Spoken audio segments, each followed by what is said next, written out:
ഒരു ഭാഗത്ത് പതിറ്റാണ്ടുകൾ പഴക്കമുള്ള ബന്ധം ഊട്ടിയുറപ്പിക്കുന്ന ചൈന, മറുഭാഗത്ത് യുദ്ധത്തിന്റെയും ഉപരോധങ്ങളുടെയും നടുവിൽ നിൽക്കുന്ന തങ്ങളുടെ ഉറ്റ സുഹൃത്തായ റഷ്യയെ എന്ത് വില കൊടുത്തും രക്ഷിക്കാൻ കളം പിടിക്കുന്ന ചൈന. അതെ, ഏത് ആപൽഘട്ടത്തിലും എന്ത് വില കൊടുത്തും ചൈന തങ്ങളുടെ സുഹൃത്തിനൊപ്പം ഉറച്ചു നിൽക്കുകയാണെന്ന ഞെട്ടിക്കുന്ന വിവരങ്ങളാണ് ഇപ്പോൾ പുറത്തുവരുന്നത്. 2022 യുക്രൈൻ യുദ്ധത്തിന് ശേഷം റഷ്യ ചൈന അച്ചുതണ്ട് ശക്തമാകുന്നുവെന്ന പാശ്ചാത്യ ശക്തികളുടെ ആശങ്കകൾക്ക് അടിവരയിടുന്നതാണ് ഈ പുതിയ റിപ്പോർട്ടുകൾ. ലോകത്തിന് മുന്നിൽ നിഷ്പക്ഷത നടിക്കുമ്പോഴും തിരശ്ശീലയ്ക്ക് പിന്നിൽ റഷ്യൻ സൈനികർക്കായി ചൈന ഒരുക്കിയ ആ രഹസ്യ അജണ്ട എന്തായിരുന്നു? ആദ്യമേ സൂചിപ്പിച്ചതുപോലെ വെറുമൊരു നയതന്ത്ര പിന്തുണയ്ക്കപ്പുറം ആഗോള രാഷ്ട്രീയ സമവാക്യങ്ങളെ തന്നെ മാറ്റിമറിക്കാൻ പോകുന്ന അതീവ രഹസ്യമായ ചില നീക്കങ്ങൾ ഇരു രാജ്യങ്ങൾക്കുമിടയിൽ നടക്കുന്നുവെന്ന ഞെട്ടിക്കുന്ന റിപ്പോർട്ടുകളാണ് ഇപ്പോൾ പുറത്തുവരുന്നത്. റഷ്യൻ പ്രതിരോധ മന്ത്രി ആൻഡ്രി ബെലോസോ വ്യക്തിപരമായി അനുമതി നൽകിയ ചൈനയിലെ ആ രഹസ്യ സൈനിക പരിശീലനത്തിന് പിന്നിലെ ലക്ഷ്യം എന്തായിരുന്നു? കർട്ടന് പിന്നിൽ നടന്ന ആ വൻ നീക്കത്തിന്റെ വിശദാംശങ്ങളിലേക്ക് നമുക്ക് നോക്കാം. റഷ്യ യുക്രൈൻ യുദ്ധം തുടരുന്നതിനിടയിലാണ് ഈ വെളിപ്പെടുത്തൽ പുറത്തു വരുന്നതെന്നാണ് വിഷയത്തിന്റെ ഗൗരവം വർദ്ധിപ്പിക്കുന്നത്. ചൈന ഔദ്യോഗികമായി യുദ്ധത്തിൽ നിഷ്പക്ഷത പാലിക്കുന്നുവെന്നും സമാധാന ചർച്ചകൾക്ക് പിന്തുണ നൽകുന്നുവെന്നും ആവർത്തിച്ച് പറയുന്നുണ്ടെങ്കിലും റഷ്യയുമായി ചൈന നടത്തുന്ന സൈനിക സഹകരണത്തിന്റെ വ്യാപ്തിയെക്കുറിച്ച് പാശ്ചാത്യ രാജ്യങ്ങൾ ഏറെക്കാലമായി സംശയം പ്രകടിപ്പിക്കുന്നുണ്ട്. ചൈന നേരിട്ട് ആയുധങ്ങൾ നൽകുന്നില്ലെങ്കിലും പരിശീലനം, സാങ്കേതിക സഹകരണം, പ്രതിരോധ മേഖലയിലെ ഇടപെടലുകൾ എന്നിവയിലൂടെ റഷ്യക്ക് പിന്തുണ നൽകുന്നുണ്ടോ എന്ന ചോദ്യമാണ് ഇപ്പോൾ വീണ്ടും ഉയർന്നിരിക്കുന്നത്. റോയിട്ടേഴ്സ് കണ്ടതായി പറയുന്ന രഹസ്യ റഷ്യൻ രേഖകൾ പ്രകാരം 2025 ഓഗസ്റ്റിൽ റഷ്യൻ പ്രതിരോധ മന്ത്രി ആൻഡ്രി ബെലോസോവ് പുറപ്പെടുവിച്ച ആഭ്യന്തര ഉത്തരവിന്റെ അടിസ്ഥാനത്തിലാണ് റഷ്യൻ സൈനിക പ്രതിനിധി സംഘം ചൈനയിലേക്ക് യാത്ര തിരിച്ചത്. ചൈനീസ് പീപ്പിൾസ് ലിബറേഷൻ ആർമിയുടെ സൈനിക കേന്ദ്രങ്ങളിലാണ് ഈ പരിശീലനങ്ങൾ സംഘടിപ്പിച്ചതെന്നാണ് റിപ്പോർട്ടുകൾ. സാധാരണ സൈനിക അഭ്യാസങ്ങൾക്കപ്പുറം അതീവ സങ്കീർണവും തന്ത്രപ്രധാനവുമായ മേഖലകളിലാണ് പരിശീലനം നടന്നതെന്നാണ് പുറത്തുവരുന്ന വിവരങ്ങൾ സൂചിപ്പിക്കുന്നത്. പ്രത്യേകിച്ച് റേഡിയോളജിക്കൽ, ബയോളജിക്കൽ, കെമിക്കൽ യുദ്ധ രീതികളുമായി ബന്ധപ്പെട്ട പരിശീലനമാണ് യൂറോപ്യൻ രാജ്യങ്ങളുടെ ആശങ്ക വർദ്ധിപ്പിച്ചിരിക്കുന്നത്. 2025 നവംബറിൽ ചൈനയിലെ ഒരു സൈനിക കേന്ദ്രത്തിൽ 3 ആഴ്ച നീണ്ടുനിന്ന പരിശീലന പരിപാടി നടന്നതായാണ് റിപ്പോർട്ടുകൾ.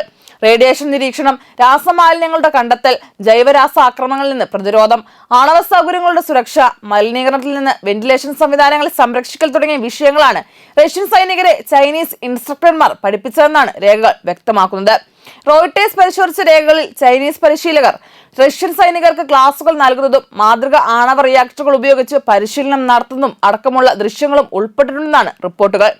ആണവ, രാസജൈവ യുദ്ധ സാഹചര്യങ്ങളെ നേരിടുന്നതിനുള്ള പരിശീലനം സാധാരണ സൈനിക സഹകരണങ്ങളിൽ അപൂർവമാണെന്നും ഇത്തരം വിഷയങ്ങൾ അതീവ രഹസ്യ സ്വഭാവമുള്ളവയാണെന്നും യൂറോപ്യൻ സുരക്ഷാ വിദഗ്ധർ ചൂണ്ടിക്കാട്ടുന്നു. ഈ പരിശീലന പരിപാടിയിൽ നിരവധി ഉന്നത സൈനിക ഉദ്യോഗസ്ഥർ നേരിട്ട് പങ്കെടുത്തതും ശ്രദ്ധേയമാണ്. റഷ്യൻ കരസേനയുടെ deputy commander in chief colonel general Rustam മുറോഡാവാണ് റഷ്യൻ സംഘത്തെ നയിച്ചതെന്ന് രേഖകൾ വ്യക്തമാക്കുന്നു. അതേസമയം പീപ്പിൾസ് ലിബറേഷൻ ആർമിയുടെ radiological, chemical and biological defence അക്കാദമിയുടെ മേധാവിയായ മേജർ ജനറൽ ലീ ജിൻസൺ പരിശീലന പരിപാടികളുടെ ഉദ്ഘാടന ചടങ്ങുകൾ പങ്കെടുത്തതായും റിപ്പോർട്ടുകളുണ്ട്. കൂടാതെ റഷ്യൻ മേജർ ജനറൽ വിറ്റാലി ജറാസിമോവും പരിശീലനത്തിൽ പങ്കെടുത്തതായി രേഖകളിൽ പരാമർശിക്കുന്നു. എന്നാൽ ഈ ആരോപണങ്ങൾ ചൈന ശക്തമായി നിഷേധിച്ചിട്ടുണ്ട്. യുക്രൈൻ പ്രതിസന്ധിയിൽ ചൈനയുടെ നിലപാട് എല്ലായ്പ്പോഴും സ്ഥിരതയുള്ളതാണെന്നും റിപ്പോർട്ടിലുള്ള ആരോപണങ്ങൾ പൂർണ്ണമായും അടിസ്ഥാനരഹിതമാണെന്നും ചൈനീസ് വിദേശകാര്യ മന്ത്രാലയം പ്രസ്താവിച്ചു. അതേസമയം റഷ്യൻ പ്രതിരോധ മന്ത്രാലയവും ചൈനീസ് പ്രതിരോധ മന്ത്രാലയവും ഈ റിപ്പോർട്ടുകളെ കുറിച്ചുള്ള ചോദ്യങ്ങൾക്ക് നേരിട്ട് പ്രതികരിച്ചിട്ടില്ല. യൂറോപ്യൻ യൂണിയനിൽ ഈ വിഷയം വലിയ ചർച്ചകൾക്ക് വഴിവെച്ചിട്ടുണ്ട്. റഷ്യ യൂറോപ്പിന്റെ പ്രധാന സുരക്ഷാ ഭീഷണിയായി കണക്കാക്കുന്ന സാഹചര്യത്തിൽ ചൈനയുമായുള്ള സൈനിക സഹകരണം വർദ്ധിക്കുന്നത് യൂറോപ്പിനെ ആശങ്കപ്പെടുത്തുകയാണ്. ലോകത്തിലെ 2ാമത്തെ വലിയ സമ്പദ് വ്യവസ്ഥയും യൂറോപ്യൻ യൂണിയന്റെ പ്രധാന വ്യാപാര പങ്കാളിയുമായ ചൈനയുമായി സാമ്പത്തിക ബന്ധം നിലനിർത്തേണ്ടതിന്റെ ആവശ്യകതയും സുരക്ഷാ ആശങ്കകളും തമ്മിൽ എങ്ങനെ സന്തുലനം കണ്ടെത്തണമെന്നതാണ് യൂറോപ്യൻ നേതാക്കൾ നേരിടുന്ന വലിയ വെല്ലുവിളി. യൂറോപ്യൻ യൂണിയന്റെ ഉപരോധങ്ങളും റഷ്യയുടെ യുദ്ധത്തിന് പിന്നിലെ നിർണായക സഹായി ചൈനയാണെന്ന വിദേശനയ മേധാവി കാജ കലാസിന്റെ പരസ്യ പ്രസ്താവനയും വിരൽ ചൂണ്ടുന്നത് ഒരേയൊരു യാഥാർത്ഥ്യത്തിലേക്കാണ്. റഷ്യ ചൈന ബന്ധം വെറുമൊരു സാമ്പത്തിക സഹകരണത്തിൽ ഒതുങ്ങുന്നതല്ല.